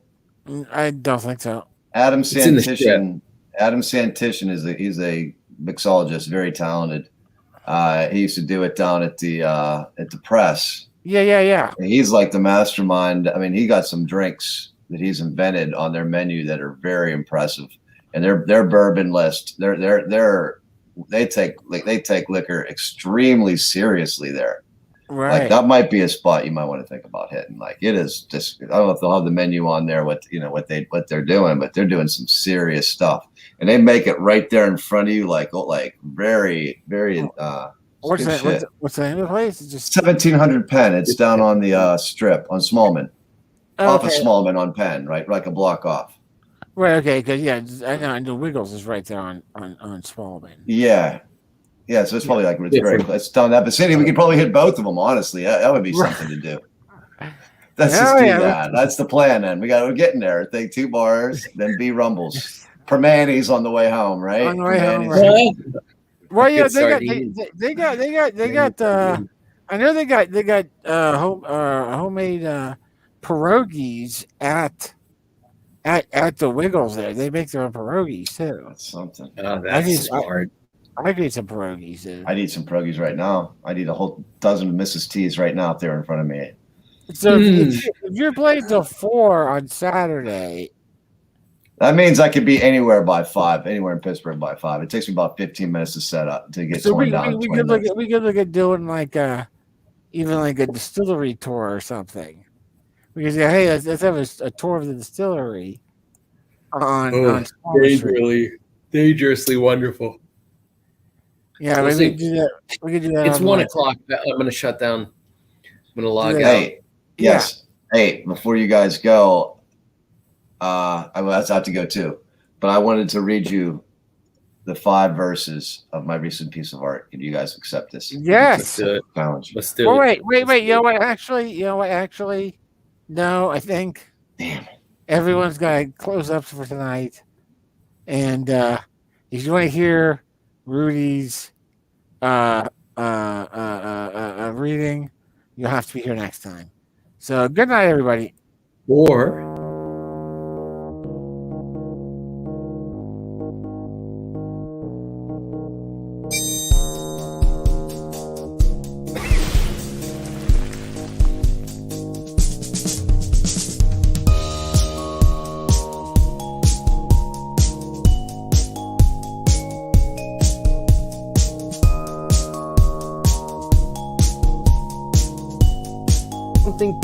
With advance, summons across the pond.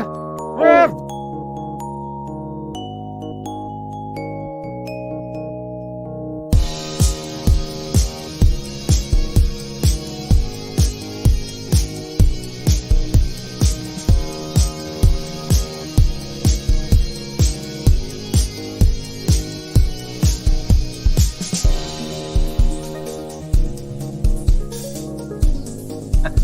Wizard Man! Wizard Beard! Summons from the frozen land! Bring it up!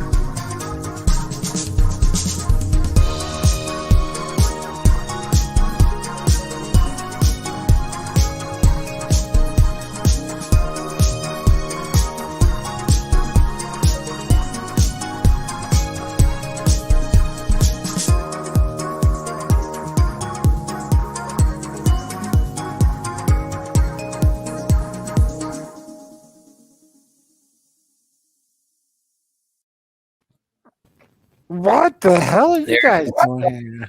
What are you still doing? I enjoy watching that every time. I don't catch it very often, but when I do, I watch. I'm just encapsulated. I got to make a new one for just the Rudy Sarzo, maybe for tonight. Yeah, you haven't seen the new. He's made one for everybody, by the way. I made one for everybody. Okay. I made a new one for Jafar, the monk's wife, and just hers, and I love it. Fucking yeah, he broke it's unique. I broke into some animation and nice. Yeah, I'll have to show it to you maybe at the end of this one, just so you can see it. Because, like you said, you're not around enough to see. Yeah, I don't catch them all the time. yeah, definitely read your. Okay, here's a song that was written in homage to the glory and destruction of the Library of the Ancients in Cursi-Talco. Okay. Yes. To those who see these golden walls and know the wisdom it holds, forward eyes climbing towards the sky, suns have seen Cursi-Talco and basked in all its glow. All the days so known before, history set in tomes, now behind its destiny's slow grind, years have seen Cursi-Talco, now so has its foes. Where no fear was ever shown, Infamy grabs his stone. Fire flying in from the black night. The moons have seen Cursitalco, raised and set aglow. Screams have turned to burning ash. Fear and flames blow the doors. Riding high through a red smoke-filled sky, death has seen Cursitalco, being laid down low. For all to see this broken hall that held what's come from ago, lost to find for everlasting time, God has seen Cursitalco and left it here for woe. Oh. What the hell? Where did that come from, dude? That's a fucking song, man. That's Cursitalco. It's a tune it's the most recent tune for the musical. For the Monster Couch. Yeah, like if you listen, in our file it should be a banjo song, Cursitalco. You'll get to hear the theme of what how it's sung and played, but it's just the instrumentation. That's the lyrics. Right. I just got the lyrics done. I just wrote the lyrics for it. Love it, dude. Thanks, man. Feeling good about it. Yes. Feeling good. I'm clicking with everything. You should. Loving that. Yeah. And it's a story. It's a little story told, actually, in 5 verses, you know? Yeah, it is. Deep and dragons roar. We must await every day.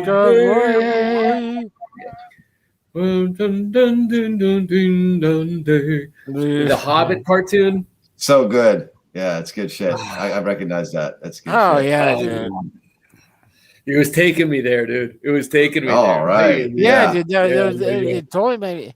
I was right. I was with you on that one, too. I totally was in that exact kind of mindset there of just that. We must await your break of day. Yeah, totally like that. This is the woes that need to be righted. Is that it? Yeah. To be made right. Yeah. You know, this is the adventure. This is the setting of the adventure. You got to set something right.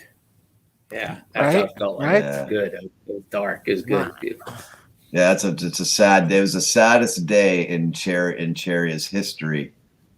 Up until soon after that, actually, not much longer. And you wrote that today. I wrote that the past 3 days. 3 days. Past 3 days. It took me about 3 days. I just cleaned it up though. It's all cleaned up. I'm done with it. I'm moving on from it. It was written during a full moon. You know that, right? Then. It's like right. Yeah. Boom. Moon, and then I mentioned the moons. There's 2 moons. There's 2 in the world. There's 2 moons, and I mentioned the moons. The moon's looking down upon it, and the suns being the children. That's how it starts when things are in the positive. Our sons have seen its glory. Then their foes have found it and destroyed it with fire from the skies. I like that. I like it. I want to hear it. I want to hear it. I want to hear it, and I want to see it. I want to hear it, and I want to see it being performed. Backsheet cartooned.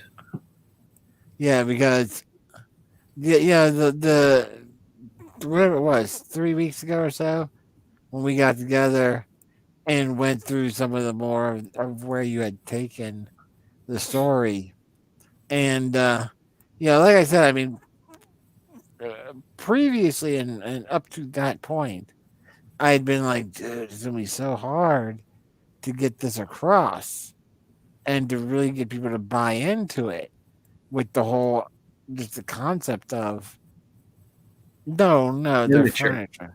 It's a chair. It's a chair. Furniture. No, your hero is a couch. I don't mean it's a couch. Your hero character. Yeah. But we believe, when you ran through that, when you gave me that background of the what was the existence, the story I read to you guys? No. When you and I, when we got in that one caller one day, and the new scene. I didn't know if I wanted to put the new scene in the book or have it be in the new scene with the drums and the drums and the chants. When I heard that, I said, "No, yes, this can work.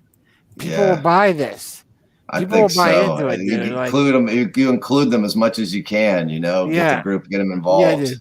Yeah, dude. Because that scene right there is so encompassing. That's a great scene. See, And we'll have a talk about that scene. It's an epic moment right. in the history. It's a good Yeah, old time. We'll have to talk about that. Yeah, Good. I think Big he read it scene. to me. He read it to me, and I bought into it, dude. I just like I was Nice. It was the one scene that he started reading where I said it's just I just even think of it just as a normal human, not thinking of it as one of us. And I thought, no, dude, I think people could buy this. I think if people buy into this, You can visualize it. It's easily accessible. feel it. You can see it. You can see it. I could feel it, dude. I could feel Nice. it. That's what you want. Yeah, That's it what wasn't you just seeing it. It was you were describing it, and I felt that scene, and I suddenly saw the audience. I see the audience. I see the audience the whole time. Yeah. I was writing that thing. I saw the That audience. was the first time. Dude. That was the first time in the story that you've been reading where I saw the audience, and I said, They're "Oh, gonna be psyched. they're in on this. They're in. This Yeah. is gonna buy them in the rest of the way." Okay. Yeah, that's the key. Yeah. I think we found It was when I got to visit you, and we took we went on the Waker Walk, post Wake. We went on the Waker Walk, and we spent the evening painting and hanging out, listening to music, and then and I got a lot of the story, and then that day was this is the idea of the future, and this is the world of the story. And that's when it was listening to your conviction and telling it so matter of fact. I see it. Like I can see it. With it. I'm telling the story because I see it.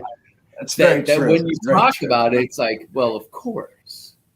And that's where it goes into this. Of course, it's like, all the shit that Disney or Pixar or these artists do, and it's like, I'm sure it sounds ridiculous when you talk about Christmas Town versus Halloween Town and, this, Tim Burton mindset where all things are alive in their own right in a fantastical way. And you believe it. You just buy into it. And the way you're telling when I got to hang out with you, it was, I suppose, like talking to Tim Burton in a way, where it's like, well, of course. Oh, yes. Okay. Yeah, I'm sold on it. It's a belief, but it's your conviction. It's very Wonka-ish in that manner. It's great. I appreciate that. I wanted to send it off with you because I've been real proud of it. I'm glad you got a chance to listen to it. I like it. Yeah, definitely like it. I'm so proud of the story. It's coming along, and I just finished the 10th scene. I'm making it all Act 1. Act 1's going to be an hour long in its own right. So it was going to be 5 acts, but I'm going to have to shorten it down a little bit. But it's going to be at least 3 hours, 3-hour musical. Well, yeah, dude, you can push it to a 4-hour with a half-hour break in the middle there. Intermission. That's true. I was going to do two intermittent, like hour, and then 15-minute intermission, hour, and then 15 intermission. Depends on the location. Yeah, but you could do a 2-hour and a half-hour break and then 2 hour. Half-hour break. Let them, they can go out and have some fucking finger what they food. Need to do. Finger food. Yeah, finger food. Finger food, wine, and just smoke and a piss. Yeah, like a concert, even yeah, man. I can see it. All right, so we're gonna work on 10th. We're gonna work on 10th for the 10th. Yes. 10th. All right. Well, I'm down for the 10th. So confirmed. It's in pen.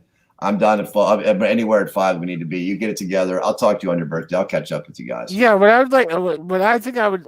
would have fun doing would be going to the distillery tour at Wiggles or around 5 or 6, and then grabbing food to eat somewhere, whether it's right down Smallmont or whatever. We can go to Nikki's Thai Kitchen down there We can go anywhere down there, dude. Anywhere. Right down there by the convention center. Yeah, and then come back to my food. And then I love Thai food. Yeah. Well, let's do that. That's fucking like Nikki's Thai Kitchen. That's my favorite, man. That's really good. I mean, something to think about. And then come back to my place, hang out on the porch, and just do whatever. That'd be great. Pretty magical. All right, we will finalize the details. All right, Rudy, I'm going to play the Jafar closing for you so you can see it. Okay. And I think we'll probably say goodnight to everybody. All righty. Yeah. Hey, thanks, BB. Thanks for connecting. You know, good times, BB. Yeah. I had thanks. I had an excellent day. Good. No, I'm with you, man. I had an excellent day as well. You know, and it was nice to hear, you know, somebody reaching out and saying that they had the same, that kind of was inspiring connection. And I felt like, I was feeling connected on, you know, just connected. And so much that when something connected to me, I was like, oh, I got to shoot this out to Rudy Riggedy. And it was just ironic. It's really crazy that I shot that out to you, of all people in the world. And you responded. And I shared what I was doing in the studio with him on the quick. And then fucking hour later. Yeah. BB, I want to connect. Who's in the zone to connect, because you just came from your own personal, great fucking connective zone.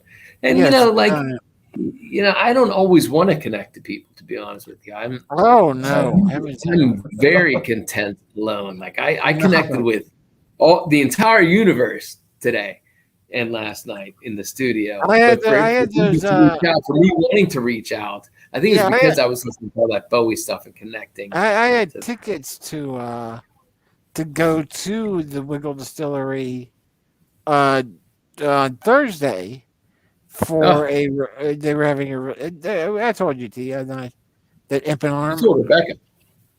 No, I told you it was on the stream. On the stream, okay. Yeah, they were the Impish Imp and Arm. Oh yes, the Imp and Arm. Well, I woke up Thursday after the stream, just wasn't feeling 100%. I just wasn't.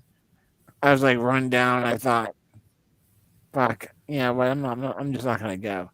So I didn't go, just because it's just that easy for me not to want to go out into public anyway.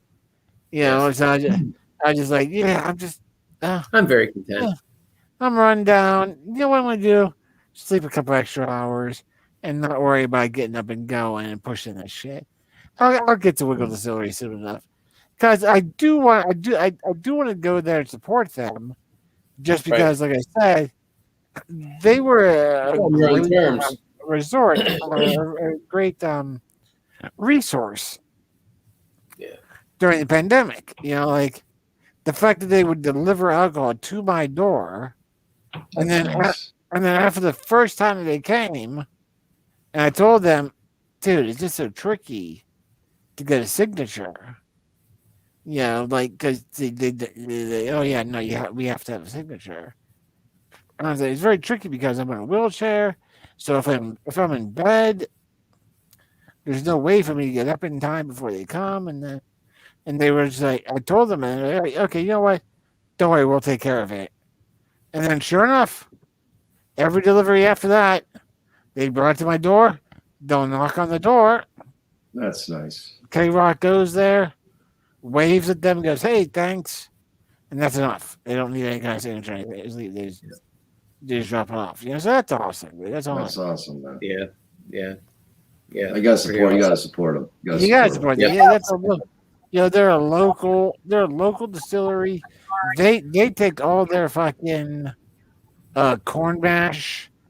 They make sure it's organic corn mash from local farmers in the Pennsylvania area. You know, they're not buying shit from out and about. I mean, they're a totally locally supportive distillery, and they make a great. Sure, it's a little more expensive than what you might get elsewhere, but they're fucking supporting local, man. Because it's that unique, and they're the only place I've ever bumped into that does a Geneva. You know, which is really? Like where the fuck do you come across that? Let alone in your own city.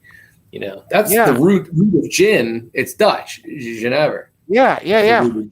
But they're the.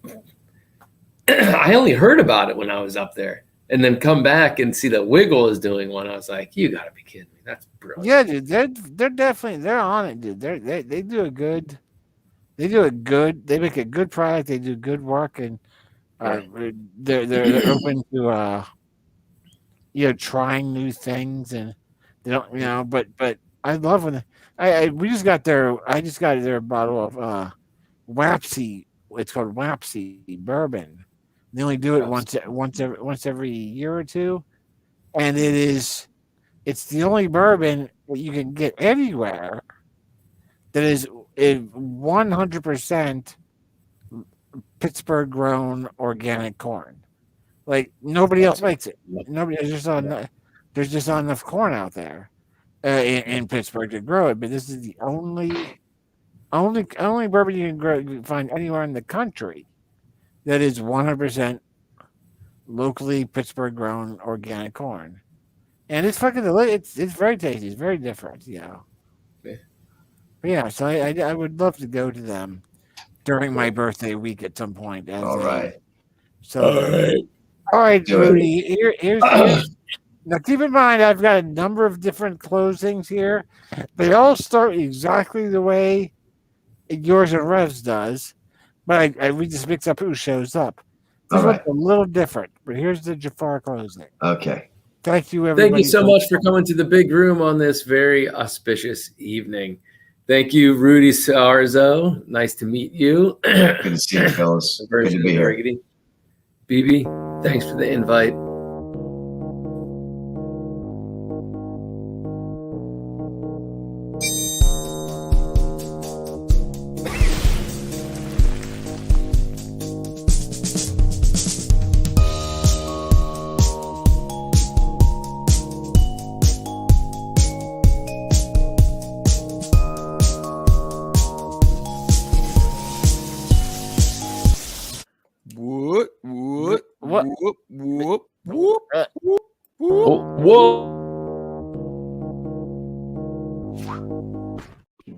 What's happening?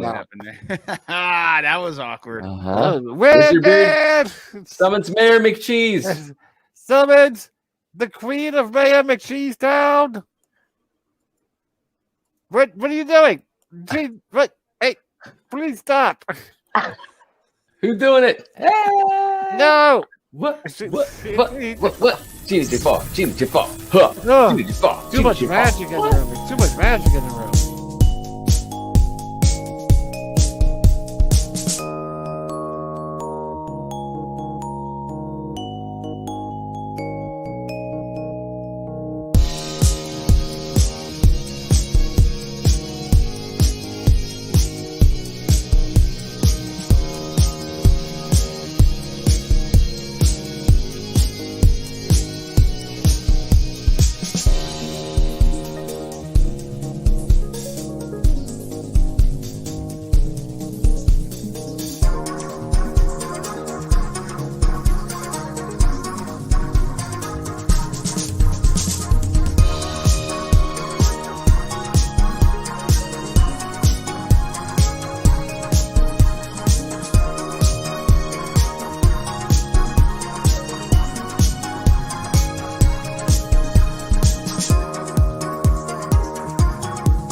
All right, fellas. I'll talk to you soon.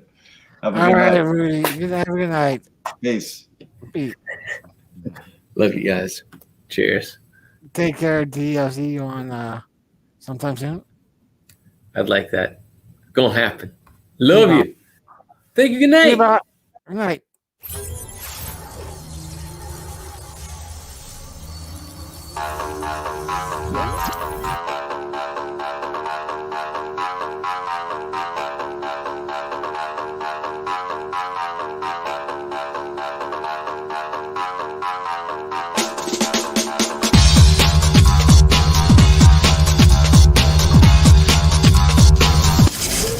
I'm just going scarred for life, but I'm set for life. And I'm set for life, but I'm scarred for life. And I'm coming at you. I'm fucking crazy. I'm fucking psycho, fucking insane. That's the fucking chorus right there. You nailed it, dude. You nailed it. You nailed it. You visually transformed into fucking Joe Rogan. You did. You fucking, oh, Joe Rogan. Yeah. Yeah. You did. You visually transformed into Joe Rogan. It was amazing.